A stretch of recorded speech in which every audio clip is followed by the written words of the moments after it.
प्राण संकट में आ जाएं, कष्ट हो जाए, जब कुछ रास्ता ना दिखे तब वो मार्ग पकड़िए। ध्यान रखना, दो तरह के लोग होते हैं धरती पर, दो तरह के लोग होते हैं, दो तरह के रास्ते होते हैं। एक अच्छा रास्ता होता है और एक बुरा रास्ता होता है। अच्छा रास्ता शुरू में कठिन लगता है लेकिन उसका परिणाम बहुत अच्छा आता है, और बुरा रास्ता चलते समय तो अच्छा लगता है लेकिन परिणाम बड़े घातक सिद्ध हुआ करते हैं। बुरे रास्तों से आज तक किसी को अच्छा परिणाम नहीं मिला है, चाहे लादेन हो, चाहे सद्दाम हो, चाहे रावण हो, चाहे कंस हो।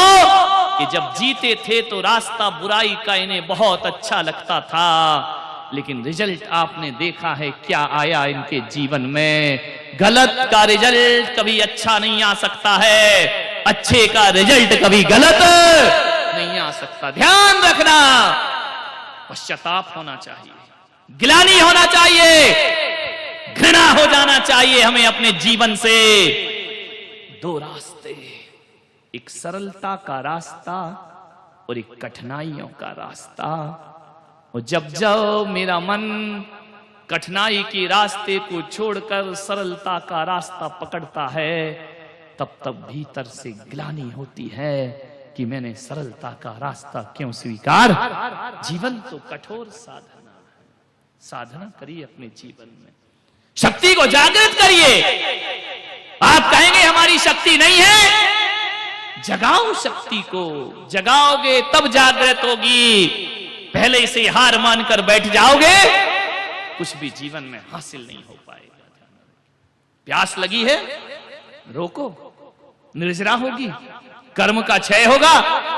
और जब प्यास लगे तो एक काम करना, सारे शिविरार्थी किसी और को नहीं, पुलक सागर को याद कर लेना। तुम तो एक टाइम भोजन करके केवल बैठे हो, मैं तो एक टाइम भोजन करके अब 3-3, 4-4 टाइम बोलूंगा, कंठ भी सूखता होगा।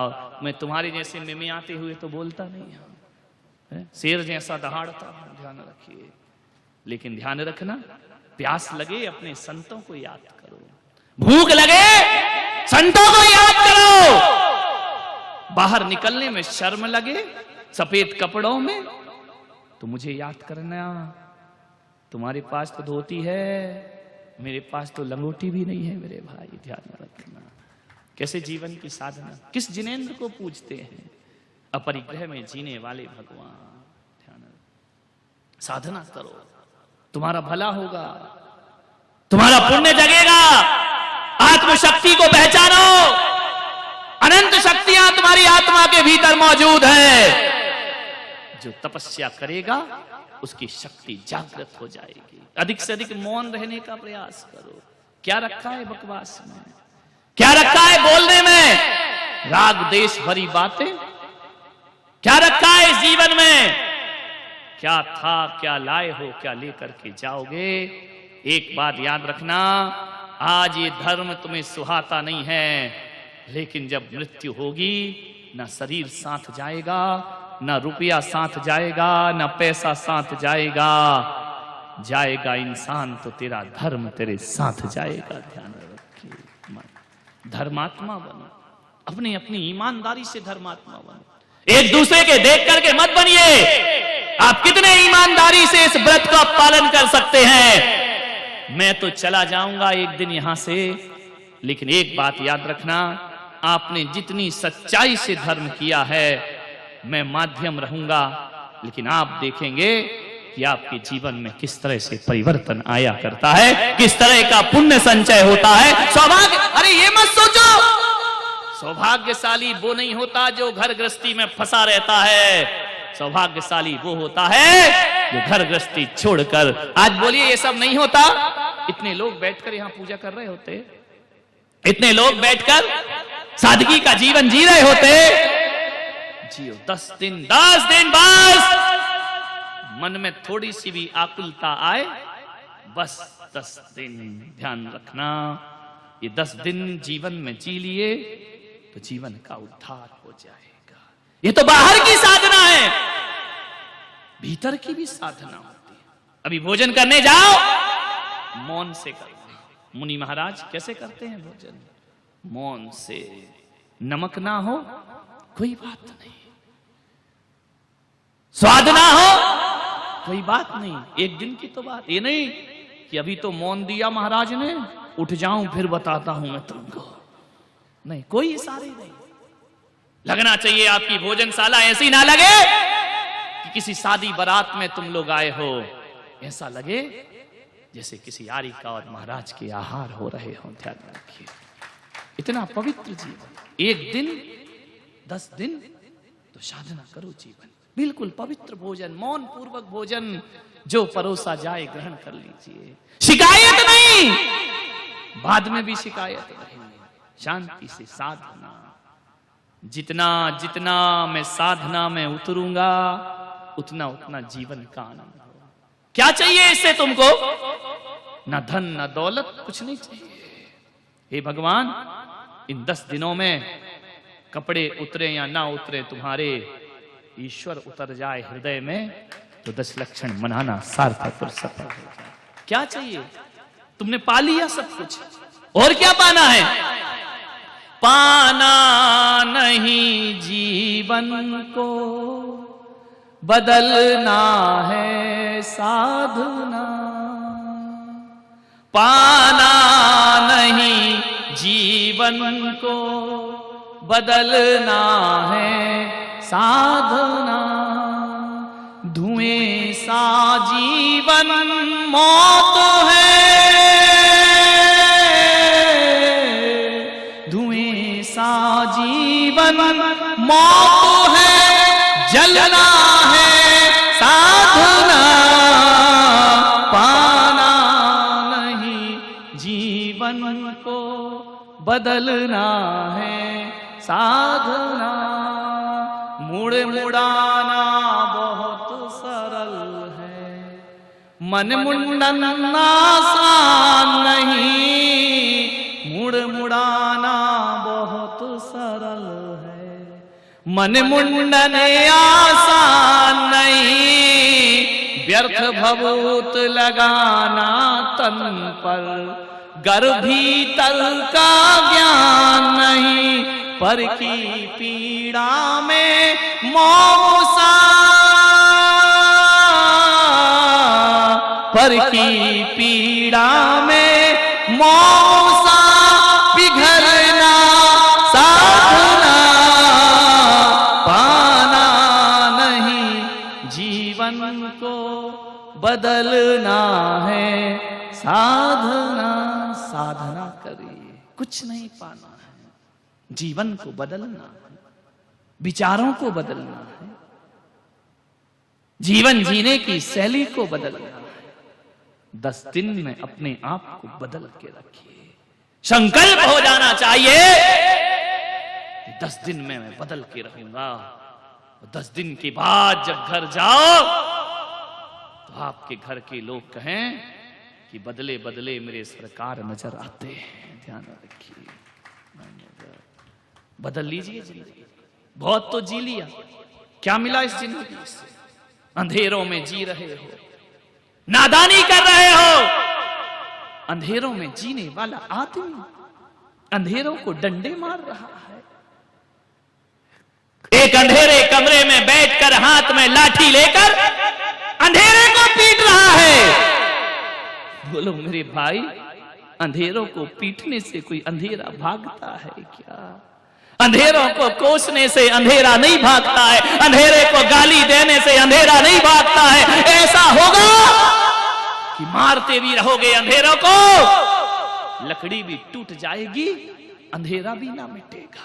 ध्यान रखिए, अंधेरों को मिटाने के लिए अंधेरों को डंडे से मारने की जरूरत नहीं है। 1000 वर्षों का अंधेरा हो, 1000 दिए जलाने की जरूरत नहीं होती है। अंधेरा कितना भी पुराना क्यों ना हो, एक दिया जला दो, हजारों वर्ष पुराना अंधेरा भाग जाया करता है। ध्यान रखिए, अंधेरों को कोसो मत, पापों को कोसो मत। एक आस्था और पुण्य का दिया जला लीजिए, अंधेरे को भागने में कोई समय नहीं लगेगा। एक दिया काफी है, एक संकल्प काफी है, एक साधना काफी है। जन्म जन्म के अंधेरे मिटा दिए जाते हैं। ध्यान रखिए। कब मिटाओगे? जब दो पैर की जगह, जब दो हाथ की जगह दो पैर और लग जाएंगे तब मिटाओगे। कब करोगे धर्म की यात्रा? जब दो सींग लग जाएंगे तब करोगे, और मूंछ हटकर पूंछ लग जाएगी तब करोगे धर्म। अभी करना है, इसी वक्त करना है। मानव का जन्म केवल भगवान को पूजने के लिए नहीं मिला है, भगवान बनने के लिए मानव का जन्म प्राप्त हुआ है। ध्यान रखिए, बनना है भगवान। ऐसी पूजा करो कि पूजा करते करते हम ही पूज्य हो जाएं। जिस दिन हम पूज्य हो जाते हैं उस दिन पूजा की जरूरत नहीं पड़ती, दुनिया हमारी पूजा करना प्रारंभ कर दिया करती। साधना में जीवन ढाल। क्या होगा? घर जाओगे, कपड़े चेंज कर लिए, असंयम का जीवन जिया, कुछ मतलब नहीं। ध्यान रखो, याते तो कागा भलो भीतर बाहर एक। ऐसे मत बनना कि बाहर से बगुला भीतर से कौवा, भीतर से मन काला। नहीं, पवित्रता आपके जीवन का उद्धार हो। कसायों को जीतिए, उत्तम क्षमा का धर्म है। क्रोध ने कब सुख दिया है जीवन को? क्रोध ने कब आनंद दिया है जीवन को? क्रोध बेहोशी से आता है, पश्चाताप पे खत्म हो जाया करता है। क्रोध की परिणति पश्चाताप है। सिवा पछतावे के कुछ नहीं मिलता इस क्रोध से, सिवा नुकसान के कुछ नहीं मिलता है। आज संकल्प करना कि शाम तक हम क्रोध नहीं करेंगे। ध्यान रखिए, कैसी भी परिस्थिति आ जाए शांति से जीने का प्रयास करें। कोई बात नहीं है, आहार करिए, भोजन करिए, समय है, फ्री है, यहां आकर शांति से बैठ जाओ। इस शांति का तपोवन बना दीजिए, इसे शांति वन बना दीजिए। किसी से मत बोलिए, भगवान के सामने आकर शांत बैठे रहिए, क्योंकि शांति ही जीवन का लक्ष्य हुआ करता है। एक व्यक्ति को जानता हूं, एक नई नई कार लेकर अपने घर में आया, कार को धो रहा था, साफ कर रहा था। छोटा सा बच्चा बाजू में खड़ा है। उस बच्चे ने, नादान बच्चा, अबोध बच्चा, उसने नाखून से कार को खरोंच दिया। पिता को बहुत क्रोध आया, उसने एक चाटा मारा बच्चे को। इतना आवेश, इतना गुस्सा, बच्चा रोने लगा। गुस्से में उस आदमी ने बच्चों के दोनों हाथ को पकड़ा और दीवार से खरोंच दिया। खून की धाराएं लग गईं, नाखून उखड़ गए उस बच्चे के। देखता है कि खून आ गया, गुस्सा उतरा, बच्चे को छाती से लगाया। मेरे बच्चे, मैंने क्या कर दिया तेरे साथ? खून मेरा दौड़ा दौड़ा गया, बदहाल हालत में अस्पताल पहुंचता है। डॉक्टर साहब, डॉक्टर ने कहा इस बच्चे की उंगलियों में खून क्यों है? बोले मेरे से गलती हो गई, क्रोध के आवेश में मैं कुछ ना कर सका, इसकी दीवार से उंगलियां रगड़ दी। उसकी उंगलियों में पट्टी बांधी गई। बच्चा लेटा है, बाप बैठा है वहीं, आंखों में आंसू भरे। बच्चे ने कहा कि पापा, मेरे नाखून वापिस आ जाएंगे ना? हृदय रो पड़ा बाप का, छाती फट गई। ये क्षणभर का क्रोध। बच्चे ने कहा पापा रोते क्यों? सच बताओ, ये नाखून आ जाएंगे कि नहीं आ जाएंगे? आपने उखाड़ दिए, कोई बात नहीं। अपने हाथ को दिखाता है कि पापा आप रोए नहीं, नाखून जरूर वापस आएंगे। लेकर के घर आया वो बाप, पलंग पर लिटाया। जाकर के उस गाड़ी में उसने 3-4 लातें मारी, पत्थर मारे। आज तेरी वजह से मेरे बच्चे के नाखून उखड़ गए। उस समय तो बाप का सीना फट गया, जब बाप देखता है कि जहां बच्चों ने खरोंचा था अपने नाखून से, मालूम है बच्चे ने लिखा था, पापा आई लव यू, मैं तुमसे बहुत प्यार करता हूं। धार धार खून के आंसू बहे। मान्यवर, गाड़ी को लात मारने से कुछ नहीं होता, गाड़ी पर पत्थर मारने से कुछ नहीं होता। यदि आज वो महावीर की उत्तम क्षमा जान गया होता तो आज ये दुर्दिन उसे देखने की कोई जरूरत नहीं पड़ रही होती। विचार करना है, हो जाती हैं गलतियां। क्रोध बड़ा भयानक है, क्रोध बड़ा निर्दयी है। क्रोध आते समय तो अच्छा लगता है, लेकिन जब जाता है ना तो अंत पीड़ाएं हमारे हृदय में सौंप करके जाता है। आज मैं आपसे उम्मीद रखूंगा कि आप इसको बिल्कुल हल्के में नहीं लेंगे, इन सफेद कपड़ों को। आज इस शिविर को केवल मनोरंजन का साधन नहीं समझेंगे, अपने आप को आध्यात्मिक बनाने का प्रयास करेंगे। पर्यूषण बहुत आते हैं, जाते हैं, चले जाएंगे। 10 दिन इस मन को मार करके चलो। मन तो बड़ा नादान है, कहेगा चलो घूम आते हैं, चलो घर चलते हैं, चलो थोड़ा सा सो जाते हैं। मन बड़ा शैतान है। उस मन से कहना चुप, 10 दिन के बाद तेरी हर मुराद पूरी होगी। 10 दिन तो मुझे ऐसे जीना है जैसे जिनेंद्र भगवान की आज्ञा हुआ करती है। ध्यान रखिए, साधना करिए आराम से। घर जाते हो, जरूरी है, महिलाएं हैं, ऐसे जाना घर। जैसे अभी क्या करते थे, घर से चल रही हो, तैयार होकर मंदिर जा रही हो, कोई पूछता कि कहां जा रही हो, बस अभी गई, अभी आई, मंदिर जा रही हो, अभी गई। और अभी गई नहीं है, मंदिर पहुंची नहीं है, संकल्प काय का कर लिया आने का। आज उल्टा कर दो, यहां से कोई पूछे कहां जा रही हो, कि ना अभी घर गई और अभी जिनेंद्र के दरबार में वापस लौट करके आ गई। बदल दीजिए अपनी जीवन शैली, अभी घर गई और अभी वापस आई। ध्यान रखना, जो मंदिर के साथ व्यवहार था, अब 10 दिन घर के साथ वैसा व्यवहार करिए, तुम्हारे जीवन में परिवर्तन होने से फिर कोई ना रोक पाएगा। अभी जाओ, झटपट निपटाओ। घर में भी तो काम होते हैं ना, किसी की शादी है, कहीं जाना है, पिया में जाना, बैठने में जाना, यहां जाना, वहां जाना, कैसे एडजस्टमेंट करते हो? झटपट बनाया, काम भी निपटाया घर का, और जाकर के परिवार और समाज का भी काम निपटा देते हो।